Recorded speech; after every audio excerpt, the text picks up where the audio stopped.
السلام علیکم۔ امید کرتا ہوں تمام ناظرین خیر و عافیت سے ہوں گے۔ پرانی ریاست نور داستان کا بادشاہ سلمان خان اپنی دانائی اور انصاف کی وجہ سے مشہور تھا۔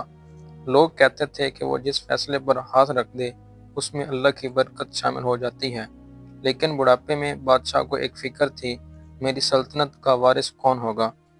اس کے دو بیٹے تھے، شہزادہ تیمور بہادر مگر غصے والا، اور شہزادہ عارف خاموش، نرم دل مگر کمزور سمجھا جانے والا۔ بادشاہ چاہتا تھا کہ اصل وارث وہ ہو جو دل کا بھی بادشاہ ہو، نہ کہ صرف تلوار کا۔ اس نے دونوں کو آخری آزمائش دینے کا فیصلہ کیا۔ بادشاہ نے دونوں شہزادوں کو محل میں بلایا اور حکم دیا، تم دونوں کو 3 چیزیں میں دیتا ہوں، ایک خالی تھیلی، ایک مہر اور ایک وزیر اعظم کا نام لکھا ہوا ایک کاغذ۔ ایک ہفتے بعد میرے پاس وہ خزانہ لے کر آنا جو اس تھیلی میں آ جائے، مگر وہ خزانہ ایسا ہو جو اس ریاست کو ہمیشہ فائدہ دے۔ دونوں شہزادے حیران ہو گئے۔ تیمور فوراً گھوڑے پر سوار ہوا۔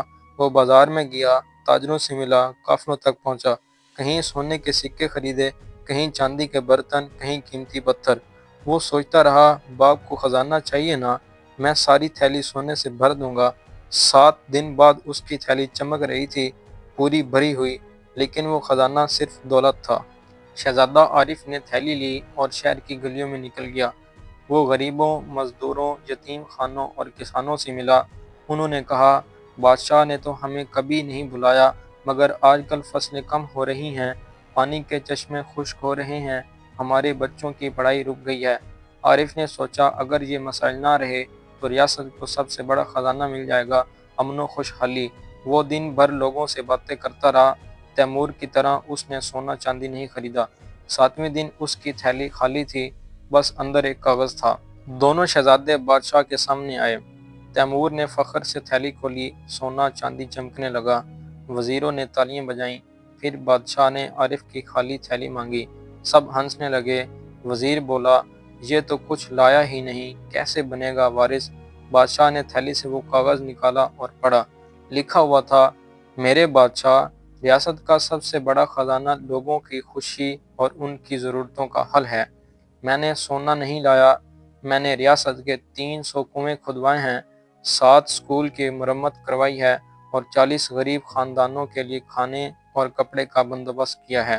یہ تھیلی میں نہیں رکھا جا سکتا، مگر یہ خزانہ سب کو فائدہ دے گا۔ حال میں مکمل خاموشی چھا گئی۔ بادشاہ کی آنکھوں میں آنسو تھے۔ اس نے کہا، تیمور سونا لایا، مگر عارف وہ دولت لایا جو آئندہ نسلوں کو فائدہ دے گی۔ ریاست کا اصل وارث وہی ہے جو لوگوں کے دلوں پر حکومت کرے۔ اور یوں شہزادہ عارف نور داستان کا اگلا بادشاہ مقرر ہوا۔ پرانے زمانے کے بادشاہ بھی جانتے تھے، اصل خزانہ سونا نہیں، لوگوں کا بھروسہ ہوتا ہے۔ اصل لیڈر وہ ہوتا ہے جو لوگوں کا دکھ سمجھتا ہو۔ ظاہری چیزیں نہیں، نیت اور عمل اہم ہوتا ہے۔ اگر آپ کو ہماری ویڈیو اچھی لگی ہو تو لائک اور کمنٹ کریں، اور مزید اس طرح کی ویڈیوز کو دیکھنے کے لیے ہمارا چینل سبسکرائب کریں۔ جزاک اللہ۔